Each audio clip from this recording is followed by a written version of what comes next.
ಪದ್ದಣ್ಣ ಅಂದ್ರೆ ಸಾಮಾನ್ಯ ಜನರ ಜೊತೆಗೆ ಬೆರಿತಾ ಇದ್ದವರು. ಅನ್ಯಾಯ, ಭ್ರಷ್ಟತೆ ಇದ್ರ ಬಗ್ಗೆ ಬಹಳ ವಿರೋಧ ಇತ್ತು. ಪ್ರಾಮಾಣಿಕತೆ ಬಗ್ಗೆ ಯಾವತ್ತೂ ಗೌರವ ಕೊಟ್ಕೊಂತ ಬಂದಿದೆ. ಬರ್ತೆ ಬಂದಿತ್ತೇನೋ ಈ ರಾಷ್ಟ್ರ ಪ್ರೇಮ, ಸಮಾಜದ ಪ್ರೇಮ. ಯಡಿಯೂರಪ್ಪನವ್ರು ಬಂದಿದ್ದು 72ರಲ್ಲಿ. ಯಡಿಯೂರಪ್ಪನವರು ಇಡೀ ಶಿಕಾರಿಪುರ ತಾಲೂಕಿನೊಳಗೆ ಸೈಕಲ್ ಮೇಲೆ ನಾನು ಸುತ್ತಿ ನಿಂದಾಗ ಯಾರಪ್ಪ ಅವ್ರ ಜೊತೆಗೆ ಹೋಗೋರು ಅಂತೇಳಿ ನಾವೆಲ್ಲ ಚರ್ಚೆ ಮಾಡ್ತಾ ಇದ್ರೆ, ಯಾರ್ಯಾಕೆ ನಾನು ಹೋಗ್ತೇನೆ ಅಂತೇಳಿ ಇಡೀ ತಾಲೂಕಿನೊಳಗೆ ಓಡಾಡ್ದವನು ಪದ್ದಣ್ಣ. ಯಡಿಯೂರಪ್ಪನವ್ರು ಎಲ್ಲ ಹೋರಾಟಗಳಲ್ಲಿ ಬಲಗೈ ಬಂಟರಾಗಿ ನಿಂತವನು ಪದ್ದಣ್ಣ.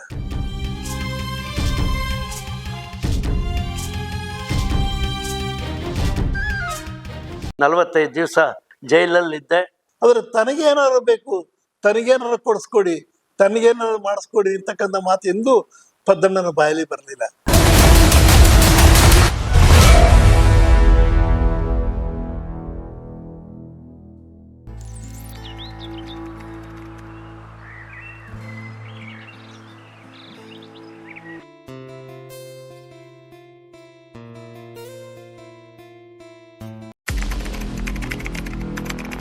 ಕಾಲೇಜ್ ಬಿದ್ದ ತಕ್ಷಣ ನಾನು ಊರಿಗೆ ಬಂದೆ. ಊರಿಗೆ ಬಂದ ತಕ್ಷಣ ನಮ್ಮ ತಂದೆಯವರು ಮಾಡಿರ್ತಕ್ಕಂಥ ರೈಸ್ ಮಿಲ್ ಇತ್ತು, ಚೆನ್ನಾಪುರ ರೈಸ್ ಮಿಲ್ಲು. ಆ ಚೆನ್ನಾಪುರ ರೈಸ್ ಮಿಲ್ನಲ್ಲಿ, ಸೊರಬ ತಾಲೂಕಿನ ಚೆನ್ನಾಪುರದಲ್ಲಿ ರೈಸ್ ಮಿಲ್ ಇತ್ತು. ಆ ರೈಸ್ ಮಿಲ್ ನೋಡೋ ದೃಷ್ಟಿಯಿಂದ ನಮ್ಮ ಚಿಕ್ಕಪ್ಪನ ಜೊತೆಗೆ ಆ ರೈಸ್ ಮಿಲ್ಲಿನ ಜವಾಬ್ದಾರಿ ಜೊತೆಲಿ ತಗೊಂಡು ರೈಸ್ ಮಿಲ್ ಕೆಲಸಕ್ಕೆ ಜೊತೆಗೆ ರೈಸ್ ಮಿಲ್ ನೋಡ್ಕೊಳ್ಳೋ ದೃಷ್ಟಿಯಿಂದ ಬಂದೆ. ವ್ಯಾಪಾರ ವಗೈರೆ ಎಲ್ಲ ನಮ್ಮ ಚಿಕ್ಕಪ್ಪ ಅವ್ರ ಜೊತೆಗೆ ಸೇರ್ಕೊಂಡು ಮಾಡ್ತಾಯಿದ್ದೆ. ನಮ್ಮ ಸೋದರ ಮಾವನೂ ಇದ್ದರು, ಅನಂತ ಹುಡುಗರು ಅಂಥೇಳಿ. ಅವ್ರ ಜೊತೆಗೆ ವ್ಯವಹಾರ ಎಲ್ಲ ಮಾಡ್ಕೊತಾ ಇದ್ದೆ.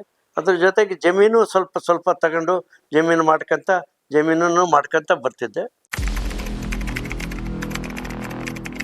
ರಾಜಕೀಯ ಅಂತಂದರೆ ಅಲ್ಲಿ ಕಾಲೇಜಲ್ಲಿ ಇರಬೇಕಾದ್ರೆ ಸ್ವಲ್ಪ ಗೋಪಾಲ್ ಗೌಡ್ರ ವ್ಯಕ್ತಿತ್ವ ನನ್ನ ಮೇಲೆ ಪರಿಣಾಮ ಬಿತ್ತು. ಸಮಾಜವಾದಿ ಪಾರ್ಟಿಯ ಗೋಪಾಲ್ ಗೌಡ್ರ ವ್ಯಕ್ತಿತ್ವ, ಅವರ ಶುದ್ಧವಾದಂಥ ಪವಿತ್ರವಾದಂಥ ರಾಜಕಾರಣ ಇತ್ತಲ್ಲ, ಅದು ನನ್ನ ಮೇಲೆ ವಿಧಿತ್ತು. ನಮ್ಮ ಕಾಲೇಜಿಗೆ ಬಂದಾವಾಗ ಸಹ್ಯಾದ್ರಿ ಕಾಲೇಜಿಗೆ ಒಂದು ಸಾರಿ ಬಂದಾವಾಗ ಅವ್ರ ವ್ಯಕ್ತಿತ್ವ ನನ್ನ ಮೇಲೆ ಪರಿಣಾಮ ಬೀರ್ತು.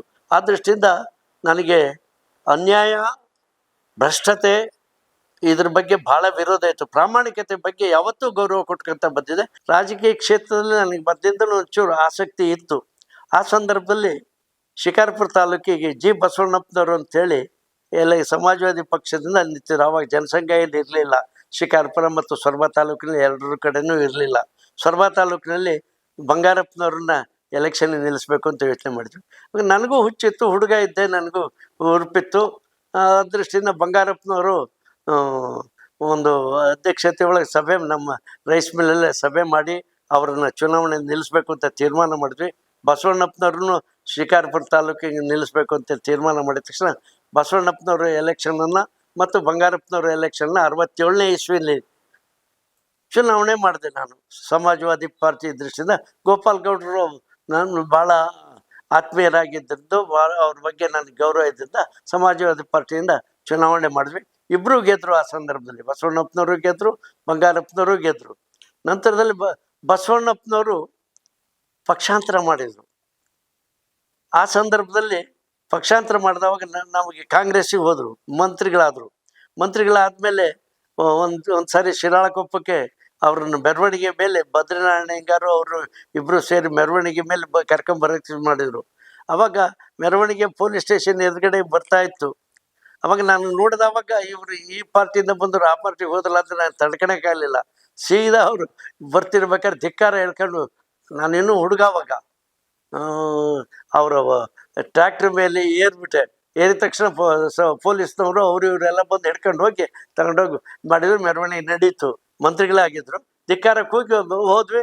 ಹೋದ ತಕ್ಷಣ ಪೊಲೀಸ್ನವ್ರು ತಕ್ಷಣ ಹಿಡ್ಕೊಂಡು ಹೋದರು. ಪೊಲೀಸ್ ಸ್ಟೇಷನಿಗೆ ಅಲ್ಲೇ ತಗೊಂಡು ಹೋದರು. ಆಮೇಲೆ ಎಲ್ಲ ಆಯ್ತು. ಕೊನೆಗೆ ನೋಡಿದ ತಕ್ಷಣ ಉದ್ರಿ ಡಾಕ್ಟ್ರ್ ಮಗ ಅಂತ ಹೇಳಿ ಬಿಟ್ಟರು. ನನ್ನ ಬಗ್ಗೆ ಎಲ್ಲರಿಗೂ ಒಂದು ಮನೆ ವಿಶ್ವಾಸನೂ ಇತ್ತು, ಪ್ರೀತಿನೂ ಇತ್ತು. ಆ ದೃಷ್ಟಿಯಿಂದ ಬಿಟ್ಟರು. ಒಳ್ಳೆ ನಾನು ಅವಾಗ ಕೆಂಪಗೆ ಒಳ್ಳೆ ಹುಡುಗ, ಒಳ್ಳೆ ಈಗ ಹಿಂಗಿದ್ದೀನಿ, ಅವಾಗ ಹೆಂಗಿರ್ಬೋದು ನಂದ. ಅವಾಗ ಸುಮಾರು 20-21 ವರ್ಷನೂ ಆಗಿತ್ತು. 20-21 ವರ್ಷ. ಅವಾಗ ನಾನು ಓಟು ಇರಲಿಲ್ಲ. ಅವಾಗ ಹಳ್ಳಿ ಮೇಲೆಲ್ಲ ತಿರುಗ್ತಿದ್ದೆ, ಅವಾಗ ಎಲ್ಲ ಮಾಡ್ತಿದ್ವಿ. ಆ ರಾಜಕೀಯ ಅಲ್ಲಿಂದ ಸ್ಟಾರ್ಟ್ ಆಯ್ತು. ಅಷ್ಟ್ರ ಮೇಲೆ ತಾಳಗುಂದ ಹುಡುಗಣಿ ಹೋಬಳಿ ರೈತ ಸಂಘ ಅಂತ ಕಟ್ಕೊಂಡೆ. ತಾಳಗುಂದ ಹುಡುಗಣಿ ಹೋಬಳಿ ನೀರಾವರಿ ಸೌಲಭ್ಯ ಇರಲಿಲ್ಲ, ಬರಗಾಲ ಇತ್ತು. ಆ ದೃಷ್ಟಿಯಿಂದ ಅದನ್ನ ಕಟ್ಕೊಂಡು ತಾಳಗುಂದ ಹುಡುಗಣಿ ಹೋಬಳಿ ರೈತರನ್ನೆಲ್ಲ ಕಟ್ಕೊಂಡು ಬೆಂಗಳೂರು ತನಕ 2 ಬಸ್ಸಲ್ಲಿ ಮಾಡ್ಕೊಂಡು ಹೋಗಿ ಹೋರಾಟ ಮಾಡಿದ್ವಿ. ಅದ್ರ ಬಗ್ಗೆ ಇನ್ಸ್ಪೆಕ್ಷನ್ ಎಲ್ಲ ಸರ್ಕಾರದಿಂದ ಬಂದು ಮಾಡಿದರು. ಆ ಹೋರಾಟದಿಂದ ನೀರು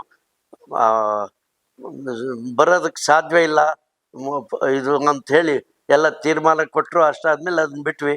ಆ ಹೋರಾಟದಲ್ಲಿ ಗಣೇಶ್ವರರು, ಕೋಡಿಹಳ್ಳಿ ಶಿವಾಜಿಗೌಡರು, ಜಯದೇವಪ್ಪ, ಕುಬಸು ಚಂದ್ರಶೇಖರಪ್ಪ ಎಲ್ಲ ದೊಡ್ಡ ದೊಡ್ಡವರು. ನಾನೊಬ್ಬನೇ ಹುಡುಗ. ಮತ್ತೆ ಅಗ್ರಹಾರ ಮುಚ್ಚಡಿ ಇವರು ರಾಯರು, ಅವ್ರ ಕಾರ್ಯದರ್ಶಿ, ನಾ ಸಹ ಕಾರ್ಯದರ್ಶಿ ಆಗಿದ್ದೆ ಅವಾಗ.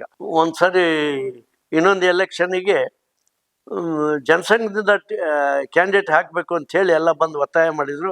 ಆವಾಗ ಯೋಚನೆ ಮಾಡಿದವಾಗ ಜನಸಂಘ ಆವಾಗ ಪ್ರಾರಂಭ ಆಯ್ತು 70ರಲ್ಲಿ. ಯಡಿಯೂರಪ್ಪನವ್ರು ಬಂದಿದ್ದು 72ರಲ್ಲಿ. 70ರಲ್ಲಿ ಜನಸಂಘ ಪ್ರಾರಂಭ ಮಾಡಿ ಶಿಕಾರ್ಪುರ ತಾಲೂಕಿನಲ್ಲಿ ಜನಸಂಘನ ಮಾಡಿದ್ವಿ. ಮಾಡಾದ್ಮೇಲೆ ಅಷ್ಟರಲ್ಲಿ ಸುಂದರನಾಯಕ ಅಂತ ಹೇಳಿ ಆ ಚುನಾವಣೆಯಲ್ಲಿ 72ರ ಎಲೆಕ್ಷನ್ನಲ್ಲಿ ಸುಂದರನಾಯಕ್ ಅಂತ SC ಕ್ಯಾಂಡಿಡೇಟನ್ನು ನಿಲ್ಲಿಸಿ ಚುನಾವಣೆಯಲ್ಲಿ ಎದುರಿಸಿದ್ವಿ. ಆವಾಗ ಯಡಿಯೂರಪ್ಪನವ್ರು ಬಂದಿದ್ರು. 2800 ಓಟಲ್ಲಿ ನಾವು ಸೋತ್ವಿ. ಆದರೂ ಗೆದ್ವಿ ಅನ್ನೋ ಲೆಕ್ಕಾಚಾರದಲ್ಲಿ ಹೋರಾಟ ಮಾಡಿದ್ವಿ. ಅಷ್ಟ್ರ ಮೇಲೆ ಹೋರಾಟಗಳನ್ನು ಒಂದೊಂದೇ ಪ್ರಾರಂಭ ಆಯ್ತು. ಅಷ್ಟೊತ್ತಿಗೆ ಎಂಟಪ್ಪ ಎಂಟಪ್ಪನ ಹಗರಣಗಳು ಜಾಸ್ತಿ ಆಗ್ತಾ ಬಂದು. ಅವಾಗ ಬರಗಾಲ ಇತ್ತು. ಬರಗಾಲ ಇದ್ದವಾಗ ಕೂಲಿಗಾಗಿ ಕಾಳು ಹೋರಾಟ ಕೊಡ್ತಿದ್ರು ಸರ್ಕಾರದಿಂದ. ಜನ ಕೂಲಿ ಮಾಡಬೇಕು, ಅದಕ್ಕೆ ಕಾಳು ಕೊಡೋರು. ಅದರಲ್ಲಿ ಸುಮಾರಷ್ಟು ಹೊಡ್ಕೊಂಡು ತಿಂದ್ಬಿಡ್ತಿದ್ರು. ಆ ಕೂಲಿಗಾಗಿ ಕಾಳು ಹೋರಾಟದಲ್ಲಿ ಆ ಹೋರಾಟ ಮೇಲೆ ಎತ್ಕೊಂಡ ತಕ್ಷಣವೇ ಆ ಒಂದು ಸಂದರ್ಭದಲ್ಲಿ ನಮಗೂ ಕಾಂಗ್ರೆಸ್ನವ್ರಿಗೆ ಹೋರಾಟಗಳೇ ಪ್ರಾರಂಭ ಆಗ್ತಾ ಬಂತು. ಅದನ್ನು ಆವಾಗ ಗುಂಡೂರಾವ್ ಚೀಫ್ ಮಿನಿಸ್ಟರ್ ಇದ್ದರು. ಆವಾಗ ಅಲ್ಲಿ ನಿಯೋಗ ಹೋಗಿ ಅದನ್ನೆಲ್ಲ ಕೊಟ್ವಿ. ಅದನ್ನಷ್ಟನ್ನು CODಗೆ ಹಾಕಿದ್ರು. ಗುಂಡೂರಾವ್ ಎನ್ಕ್ವೈರಿಗೆ COD ಮಾಡಿದರು. ಅದರಲ್ಲಿ ರೆಕಾರ್ಡ್ ಏನೂ ಮಾಡಲೇ ಇಲ್ಲ. CODಗೆ ಹಾಕಿದ್ರು, ಕೈ ಬಿಟ್ಟರು. ಅಷ್ಟ್ರ ಮೇಲೆ ಚುನಾವಣೆ ಬಂತು. ಚುನಾವಣೆ ಬಂದಾವಾಗ ಜನರಲ್ ಸೀಟ್ ಆಯ್ತು. ಜನರಲ್ ಸೀಟ್ ಆದವಾಗ ನಾವು ಜನಸಂಘದಿಂದ ಯಡಿಯೂರಪ್ಪನ ಜನತಾ ಪಾರ್ಟಿ ಆಗ್ತದೆ. 75 ಮಾರ್ಚ್ ತುರ್ತು ಪರಿಸ್ಥಿತಿ ಹೇರ್ತರು. ತುರ್ತು ಪರಿಸ್ಥಿತಿ ಹೇರಿದವಾಗ ತುರ್ತು ಪರಿಸ್ಥಿತಿ ವಿರುದ್ಧವಾಗಿ ಹೋರಾಟ ಮಾಡಿ ನವೆಂಬರ್ 19, 75ನೇ ಇಸ್ವಿ ಆ ಒಂದು ಇಂದಿರಾ ಗಾಂಧಿ ಜನ್ಮ ದಿವಸ ಶಿಕಾರ್ಪುರದ ಬಸ್ ಸ್ಟ್ಯಾಂಡಿನ ಎದುರುಗಡೆ ಹೋಗಿ ಆ ಕಡೆಯಿಂದ ವೆಂಕಟಪ್ಪನವರು ದೊಡ್ಡ ಕಾಂಗ್ರೆಸ್ ಮೆರವಣಿಗೆ ಬರ್ತಿತ್ತು. ನಾವೊಂದು 7-8 ಜನ ಹುಡುಗರು ನನ್ನ ಶಿಷ್ಯರನ್ನ ಕಟ್ಕೊಂಡು ಎದುರಿಗೆ ಹೋದ್ವಿ. ಧಿಕ್ಕಾರ ಇಂದಿರಾ ಗಾಂಧಿ, ಧಿಕ್ಕಾರ ಕಾಂಗ್ರೆಸ್ಸಿಗೆ, ಧಿಕ್ಕಾರ ಸರ್ವಾಧಿಕಾರಕ್ಕೆ ಧಿಕ್ಕಾರ ಅಂತೇಳಿ ಎದುರುಗಡೆ ಹೋದ್ವಿ. ಪೊಲೀಸ್ನವ್ರು ಬಂದು ಹಿಡ್ಕೊಂಡ್ರು. ನಮ್ಮನ್ನು ಹಿಡ್ಕೊಂಡ ತಕ್ಷಣ ಮೆತ್ತಗೆ ಇದು ಬಂದೆ. ಮತ್ತೆ ಅಲ್ಲಿಂದ ಓಡೋಗಿ ಬಸ್ ಸ್ಟ್ಯಾಂಡಿಗೆ ಹೋಗಿ ಬಸ್ ಸ್ಟ್ಯಾಂಡಿನ ಬಸ್ ಮೇಲೆ ನಿಂತ್ಕೊಂಡು ಭಾಷಣ ಮಾಡಿದೆ. ಅಲ್ಲಿಂದ ಎಳ್ಕೊಂಬಂದು ಮತ್ತೆ ಪೊಲೀಸ್ ಸ್ಟೇಷನ್ ತಗೊಂಡು ಹೋದರು. ಕೋರ್ಟಿಗೆ ಪ್ರೊಡ್ಯೂಸ್ ಮಾಡಿದರು. 45 ದಿವಸ ಜೈಲಲ್ಲಿದ್ದೆ. ಶಿವಮೊಗ್ಗ ಜೈಲಲ್ಲಿ 45 ದಿವಸ ಜೈಲಲ್ಲಿ. ಅವಾಗ 1000 ಚಿಲ್ಲರೆ ಜನ ಇದ್ದರು. ನರಸಿಂಹಮೂರ್ತಿ ಹಿಂಗಾರು ಇದ್ದರು, ಶಂಕರಮೂರ್ತಿಯವರಿದ್ದರು, ಪುರುಷೋತ್ತಮ ರಾಯರಿದ್ದರು, DH ರಂಗನಾಥ್, ಇವರೆಲ್ಲ ನಾವು ಇದ್ವಿ. ನಾವು ಶಿರಾಳಕೊಪ್ಪ ಮುನ್ಸಿಪಾಲ್ಟಿ ಎಲೆಕ್ಷನ್ ನಿಂತೆ. ಒಂದು ಸರಿ ಗೆದ್ದೆ, ಕೌನ್ಸಿಲರ್ ಆದೆ, ಎಲ್ಲ ಆದೆ. ಮತ್ತೊಂದು ಸರಿ ಮತ್ತೆ ಯುನಾನಿಮಸ್ಸಾಗಿ ಆರಿಸಿ ಬಂದ್ವಿ. ನಾನು ನಮ್ಮ ಮನೆಯವರು ಇಬ್ಬರು ಯುನಾನಿಮಸ್ಸಾಗಿ ಆರಿಸಿ ಬಂದ್ವಿ. ನಾನು ಮುನ್ಸಿಪಲ್ ಪ್ರೆಸಿಡೆಂಟ್ ಆದೆ. 14 ತಿಂಗಳು ಮುನ್ಸಿಪಲ್ ಪ್ರೆಸಿಡೆಂಟ್ ಆಗಿದ್ದೆ. ಎಲ್ಲ ಹೋರಾಟ ಮಾಡಿದ್ವಿ. ಆಮೇಲೆ ಯಡಿಯೂರಪ್ಪನವ್ರು ಆವಾಗ ಬಂದರು. ಯಡಿಯೂರಪ್ಪನವರು ನಮ್ಮ ಸಂಘದ ನಮ್ಮೆಲ್ಲರ ಮಿತ್ರ, ಸಹೋದರರಿಗಿಂತ ದೊಡ್ಡದವರು. ನಮ್ಮ ಜೊತೆಗೆ ಕೆಲಸ ಮಾಡಿದಂತ ಅದ್ಭುತ ವ್ಯಕ್ತಿತ್ವ. ಒಂದು ಚಿಕ್ಕ ಗ್ರಾಮದಲ್ಲಿ ಹುಟ್ಟಿ ಬೆಳೆದವರು. ಶಿವಮೊಗ್ಗ ಜಿಲ್ಲೆ ಶಿಕಾರಿಪುರ ತಾಲೂಕಿನ ಶಿರಾಳಕೊಪ್ಪದ ಪದ್ಮನಾಭ ಭಟ್ ಅಂತಂದ್ರೆ ಬಹಳಷ್ಟು ಜನಕ್ಕೆ ಬೇಗ ಗೊತ್ತಾಗೋದಿಲ್ಲ. ಪದ್ದಣ್ಣ ಅಂದ್ರೆ ಗೊತ್ತಾಗ್ತದೆ. ಪದ್ದಣ್ಣ ಅಂದ್ರೆ ಸಾಮಾನ್ಯ ಜನರ ಜೊತೆಗೆ ಬೆರಿತಾ ಇದ್ದವರು. ಉದ್ರಿ ಡಾಕ್ಟರ್ ಮಗ. ಆ ಪದ್ದಣ್ಣ ನೆನಪಾಗೋದೇನೆ ಆತ ಜೀವ ತುಂಬಿ ಹೊಕ್ಕಳಿಂದ ಕೂಗುವನು ಭಾರತ್ ಮಾತಾ ಕಿ ಜೈ ಅಂತ. ಬಹುಶಃ ಪದ್ದಣ್ಣ ಕೂಗಿದ ಹಾಗೆ ಭಾರತ್ ಮಾತಾ ಕಿ ಜೈ ಯಾರು ಕೂಗುವುದು ಸಾಧ್ಯ ಇಲ್ಲ. ಬಹುಶಃ ಇವತ್ತು ಈ ವಯಸ್ಸಲ್ಲೂ ಹಾಗೆ ಕೂಡ್ತಾನೆ ಅಂತ ಹೇಳಿ ನನ್ಗೆ ಅನ್ಸ್ಬಿಡುತ್ತೆ. ಸರಿ ಬೇಡ ಕಣೋ ಅಂತ ಹೇಳಿದ್ರು ಅಂತ ಅದ್ಭುತ ವ್ಯಕ್ತಿ. ಬರ್ತೆ ಬಂದಿತ್ತೇನೋ ಈ ರಾಷ್ಟ್ರ ಪ್ರೇಮ, ಸಮಾಜದ ಪ್ರೇಮ, ಈ ರೀತಿಯ ಒಂದು ಹೋರಾಟದ ಸ್ವಭಾವ, ಒಂದು ಸರಿ ಒಳ್ಳೇದ್ ಮಾಡ್ಬೇಕು ಸಾಮಾನ್ಯ ಜನರಿಗೆ ಅಂತಕ್ಕಂಥ ಒಂದು ಆ ಕಳಕಳಿ ಇದ್ದಂತ ವ್ಯಕ್ತಿ ಪದ್ದಣ್ಣ. ಅಂತ ಪದ್ದಣ್ಣ ತನ್ನ ಜೀವನದಲ್ಲಿ ಹೇಗೆ ಬಂದ, ರಾಜಕೀಯ ಜೀವನದಲ್ಲಿ, ಸಾಮಾಜಿಕ ಜೀವನದಲ್ಲಿ, ಸಾರ್ವಜನಿಕ ಜೀವನದಲ್ಲಿ ಹೇಗೆ ಬಂದ ಅಂದ್ರೆ, ಅವನು ಸಣ್ಣ ವಯಸ್ಸಿನಲ್ಲಿ ನಿಜ ರಾಷ್ಟ್ರೀಯ ಸ್ವಯಂ ಸೇವಕ ಸಂಘದ ಸಂಪರ್ಕ ಅವನಿಗೆ ಬಂದದ್ದು. ಅದುವೇ ಏನ್ ಮಾಡ್ಕೊಂಡು ಗೊತ್ತಾಗ್ತಾ ಇರಲಿಲ್ಲ. ನಮ್ಮ ರಾಜಕೀಯ ಪಕ್ಷ ಅವಾಗ ಜನಸಂಘ ಅಷ್ಟು ದೊಡ್ಡ ಪ್ರಮಾಣದಲ್ಲಿ ಬೆಳೆದಿರಲಿಲ್ಲ. ಬಸವಣ್ಣಪ್ಪ ಅನ್ನುವಂಥ ವ್ಯಕ್ತಿಯ ಜೊತೆಗೆ ಅವ್ರನ್ನ ಕೆಲಸವಂತ ಪ್ರಯತ್ನ ಮಾಡಿ ಗೆಲ್ಲಿಸ್ತಾರೆ. ಸೊ ಪದ್ದಣ್ಣನ ಪಾತ್ರ ಬಹಳ ದೊಡ್ಡ ಬಸವಣ್ಣಪ್ಪನವರ ರಾಜಕೀಯ ಜೀವನದಲ್ಲಿ ಅವ್ರ ಕೆಲಸ ಈ ರೀತಿ ಬೆಳ್ಕೊಂಡು ಬಂದಂತ ಪದ್ದಣ್ಣ ಕ್ರಮೇಣ ನಮ್ಗಳ ಜೊತೆಗೆ ಅವತ್ತಿನ ಜನಸಂಘ ನಮ್ಗಳ ಜೊತೆಗೆ ಬೆರೆಯೋದಕ್ಕೆ ಪ್ರಾರಂಭ ಮಾಡಿದ್ರು. ಸ್ವಾಭಾವಿಕವಾಗಿ ಅದಕ್ಕೆ ನಾವೇನು ಎಕ್ಸ್ಟ್ರಾ ಎಫರ್ಟ್ ಏನು ಹಾಕ್ಲಿಲ್ಲ. ಸೋಷಿಯಲಿಸ್ಟ್ ಪಾರ್ಟಿಯ ಬಸವಣ್ಣಪ್ಪನ ಜೊತೆಗೆ ಇದ್ದಂತ ಪದ್ದಣ್ಣ ಜನಸಂಘದ ಒಬ್ಬ ಪ್ರಮುಖ ಕಾರ್ಯಕರ್ತನಾಗಿ ಈ ಬರ್ತಾರೆ, ಹೊರ ಹೋಗ್ತಾರೆ ಅಂದ್ರೆ ಅದ್ಭುತ ವ್ಯಕ್ತಿ.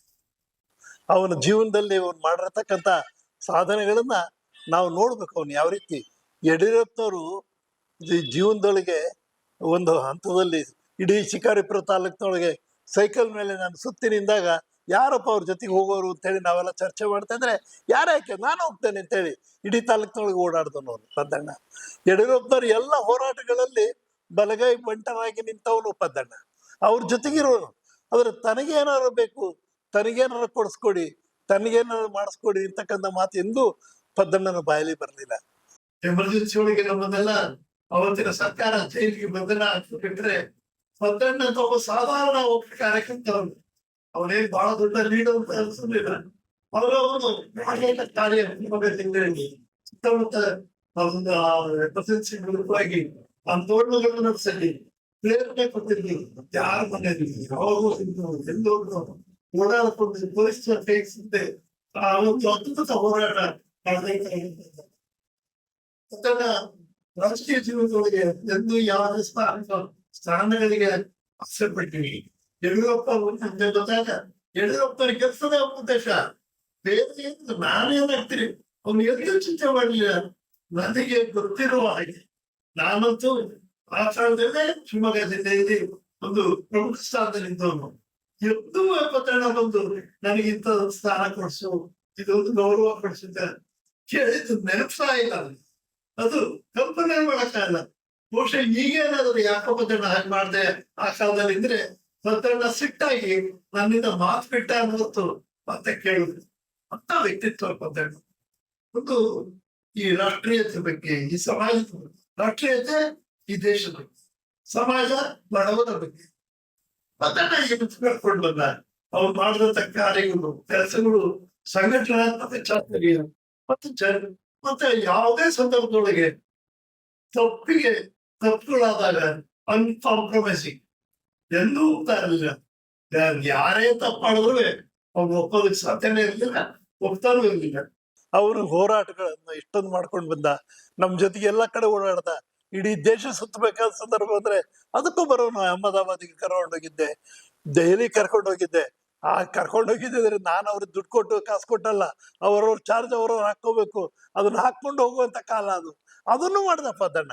ಎಂದೂ ನನಗೆ ನೀನು ಏನೋ ಸಪೋರ್ಟ್ ಮಾಡು ಇಲ್ಲ ಕೇಳಲಿಲ್ಲ.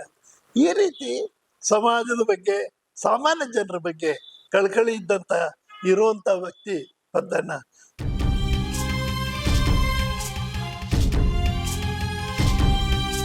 ಮತ್ತೆ ಎಮರ್ಜೆನ್ಸಿಯಲ್ಲಿ ಅವರು ಜೈಲಿಗೆ ಹೋದ್ರು. ಹಂಗೆ ಜನಸಂಘದ ಸ್ಟಾರ್ಟ್ ಮಾಡಿದ್ವಿ. ಜನಸಂಘ ಎಲ್ಲ ಹಳ್ಳಿ ಕಡೆ ಎಲ್ಲ ಮಾಡಿದವಾಗ ಯಡಿಯೂರಪ್ಪನವ್ರು ನಾವು ಜೊತೆಲಿ ಎಲ್ಲ ಹೋಗ್ತಿದ್ವಿ, ಬಲ ಮಾಡ್ತಾ ಬಂದ್ವಿ. ವೆಂಕಟಪ್ಪನವ್ರದ್ದು ಈ ಹಗರಣಗಳೆಲ್ಲ ಸಿಕ್ವಲ್ಲ ತಗೊಂಡು ನಾವಿಬ್ರು ಜೊತೆ ತಗೊಂಡು ಹೋಗ್ತಿದ್ವಿ. ಹಳ್ಳಿಗಳಲ್ಲಿ ಮೀಟಿಂಗ್ ಮಾಡ್ತಿದ್ವಿ, ದೊಡ್ಡ ದೊಡ್ಡ ಸಭೆಗಳನ್ನ ಮಾಡ್ತಿದ್ವಿ. ಶಿಕಾರ್ಪುರದಲ್ಲಿ, ಶಿರಾಳಕೊಪ್ಪದಲ್ಲಿ ಮಾಡ್ತಿದ್ವಿ. ದೊಡ್ಡ ಬೆಂಬಲ, ಜನ ಬೆಂಬಲನೂ ಚೆನ್ನಾಗಿ ಕೊಟ್ಟರು. ಚುನಾವಣೆ ಬಂತು. ಚುನಾವಣೆ ಬಂದಾವಾಗ BJP ಅವಾಗ ಪ್ರಾರಂಭ ಆಯ್ತು.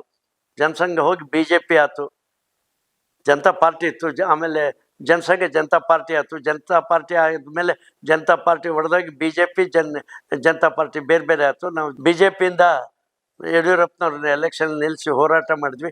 ಯಡಿಯೂರಪ್ಪನವ್ರು ವೆಂಕಟಪ್ಪನವ್ರು ಎದುರುಗಡೆ ಗೆದ್ದು ಶಾಸಕರಾದರು. ಮಂಚಿ ವೆಂಕಟರಮಣ ನನಗೆ ಬಲಗೈ ಇದ್ದಂಗಿದ್ದ. ಮಂಚಿ ವೆಂಕಟರಮಣ, ದಾನಿ ರುದ್ರಪ್ಪ, ಆಮೇಲೆ ಶಾಂತವೀರಪ್ಪ ಗೌಡ್ರು, ಅವರು ಶಿಕಾರ್ಪುರದಲ್ಲಿ ಶಾಂತವೀರಪ್ಪ ಗೌಡ್ರು, SP ಶಿವಕುಮಾರ್, ಮಾಲಿಂಗಪ್ಪ, ಹಿರೇಜಂಬೂರು ಸೋಮಣ್ಣ, ಹಿಂಗೆ ಬಹಳಷ್ಟು ಜನ, ರೇವಣಪ್ಪ, ಇವರೆಲ್ಲರೂ ನಮ್ಮ ಜೊತೆಗೆ ಅವ್ರನ್ನೆಲ್ಲ ಒಬ್ಬೊಬ್ಬರನ್ನೇ ತಗೊಂಡು ನಮ್ಮ ಶಿಷ್ಯತ್ವದಲ್ಲಿ ಬೆಳೆಸಿದ್ವಿ. ಹೋರಾಟ ಮಾಡಿದ್ವಿ. ಜೀವನದಲ್ಲಿ ಹೋರಾಟಗಳಿಂದ ಸಾಕಷ್ಟು ಹೋರಾಟಗಳನ್ನ ಮಾಡಿದ್ವಿ. ಜೀತಾಳುಗಳು ಹೋರಾಟ ಇರ್ಬೋದು, ಕೂಲಿಗಾಗಿ ಕಾಳು ಹೋರಾಟ ಇರ್ಬೋದು, ಬಗರುಕಂ ಸಾಗುವಳಿ ಹೋರಾಟ ಇರ್ಬೋದು, ಬಡವರ ಮೇಲೆ ಸರ್ಕಾರ ನೌಕರರ ಇದ್ರ ಬಗ್ಗೆ ಹೋರಾಟ ಇರ್ಬೋದು, ಭ್ರಷ್ಟಾಚಾರದ ಬಗ್ಗೆ ಹೋರಾಟ, ಹೀಗೆ ಅನೇಕ ಹೋರಾಟಗಳನ್ನ ಮಾಡಿದ್ವಿ. ರಾಷ್ಟ್ರ ಮಟ್ಟದಲ್ಲಿ ಜನಸಂಘದ ಸಿಮ್ಲಾ ಒಪ್ಪಂದ 70ರಲ್ಲಿ ಸಿಮ್ಲಾ ಒಪ್ಪಂದ ಆಯ್ತು. ಡೆಲ್ಲಿಯಲ್ಲಿ ಹೋರಾಟದಲ್ಲಿ ಭಾಗವಹಿಸಿ 2 ದಿವಸ ಡೆಲ್ಲಿ ಜೈಲಿನಲ್ಲಿದ್ದೆ. ಅದರ ನಂತರದಲ್ಲಿ 75ರಲ್ಲಿ ಡೆಲ್ಲಿ ಚಲೋ ಜಯಪ್ರಕಾಶ್ ನಾರಾಯಣರಾವ್ ಒಂದು ಹೋರಾಟ ಪ್ರಾರಂಭ ಆಯ್ತು. ಆವಾಗ ಡೆಲ್ಲಿ ಚಲೋ ಅಂತೇಳಿ ಜಯಪ್ರಕಾಶ್ ನಾರಾಯಣರ ಹೋರಾಟದಲ್ಲಿ ಡೆಲ್ಲಿ ಒಳಗೆ ದೊಡ್ಡದಾದಂಥ ಹೋರಾಟ ನಡೀತು. ಆ ಹೋರಾಟದಲ್ಲಿ ನಾನು ಭಾಗವಹಿಸಿದ್ದೆ. ಅದರ ನಂತರದಲ್ಲಿ ಅನೇಕ ಕಾರ್ಯಕ್ರಮಗಳಲ್ಲಿ ರಾಜ್ಯ ಮಟ್ಟದಲ್ಲಿ, ರಾಷ್ಟ್ರ ಮಟ್ಟದಲ್ಲಿ ಹೋರಾಟಗಳಲ್ಲಿ ಭಾಗವಹಿಸಿ, ರಾಜ್ಯ ಮಟ್ಟದಲ್ಲಿ ಬೇಕಾದಷ್ಟು ಹೋರಾಟಗಳನ್ನ ಭಾಗವಹಿಸಿ, ರಾಜ್ಯಪಾಲರಿಗೆ ಮನವಿ ಕೊಡೋದು ಇರ್ಬೋದು, ಸರ್ಕಾರದ ವಿರುದ್ಧ ಹೋರಾಟ ಇರ್ಬೋದು, ಬಂಗಾರಪ್ಪನವ್ರ ವಿರುದ್ಧ ಭ್ರಷ್ಟಾಚಾರದ ವಿರುದ್ಧ ಹೋರಾಟ ಇರ್ಬೋದು, ಹಿಂಗೆ ಅನೇಕ ಹೋರಾಟಗಳನ್ನ ಮಾಡ್ತಾ ಬಂದೆ.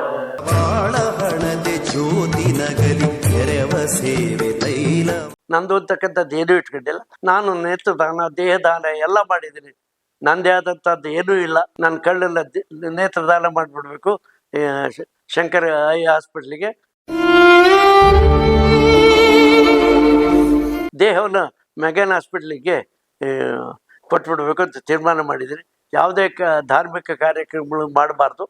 ಅಕಸ್ಮಾತ್ ಏನಾದರೂ ಅವನಿಗೆ ಬಂತು ಅಂದರೆ ಹಾಸ್ಪಿಟ್ಲಲ್ಲಿ ಇರ್ತಕ್ಕಂಥ ರೋಗಿಗಳೇ ಹಣ್ಣು ಹಂಪಲು ಕೊಡ್ಬೋದು ಅಂತ ಮಾಡಿದ್ದೀವಿ. ಪದ್ದಣ್ಣನ ಜೀವನದ ಕೆಲವು ಘಟನೆಗಳನ್ನ ಇವತ್ತಿನ ಜನಾಂಗಕ್ಕೆ, ಇವತ್ತಿನ ಯುವಕರಿಗೆ, ತರುಣರಿಗೆ, ಮಕ್ಕಳಿಗೆ ತಿಳಿಸುವಂತ ಕೆಲಸ, ಈ ಒಂದು ಕೆಲಸವನ್ನ ಕಲ್ಪವೃಕ್ಷ ಸಿನಿಮಾ ಯೂಟ್ಯೂಬ್ ಚಾನಲ್ನವರು ಏನೊಂದು ಇವತ್ತು ಪದ್ದಣ್ಣವ್ರ ಬಗ್ಗೆ ಒಂದು ಚಿತ್ರದ ಒಂದು ಮೂಲಕ ತೋರಿಸ್ಬೇಕು ಜನಕ್ಕೆ ಅಂತ ಒಂದು ಪ್ರಯತ್ನ ನಡೆಸಿದ್ದೀರಾ. ಇದು ಬಹಳ ಅದ್ಭುತ ಕಲ್ಪನೆ, ಒಳ್ಳೆ ಕೆಲಸ. ಮತ್ತು ಇದು ಯುವಕರಿಗೆ, ತರುಣರಿಗೆ, ಮಕ್ಕಳಿಗೆ ಇದು ದೊರೀಬೇಕು. ನಮ್ಮ ಮಧ್ಯೆ ಈ ತರ ಬೆಳೆದಂತ ಪದ್ದಣ್ಣ ಅಂತವ್ರು ಈಗಲೂ ನಾವು ನೋಡ್ಬೋದಾ, ಪದ್ದಣ್ಣರನ್ನ ಈ ರೀತಿ ಎಲ್ಲ ಮಾಡ್ಬೋದಾ ಅಂತಕ್ಕಂಥ ಒಂದು ಪ್ರೇರಣೆ ಅವ್ರಿಗೆ ಸಿಗುವಂತ ಮಾಡ್ತಾ ಇರೋಂಥ ಕೆಲಸಕ್ಕೆ ಈ ಕಲ್ಪವೃಕ್ಷ ಸಿನಿಮಾ ಯೂಟ್ಯೂಬ್ ಚಾನಲ್ನವರಿಗೆ ಶುಭ ಹಾರೈಸ್ತೇನೆ. ಒಳ್ಳೆ ಕೆಲಸ, ಶುಭವಾಗ್ಲಿ, ಒಳ್ಳೇದಾಗ್ಲಿ.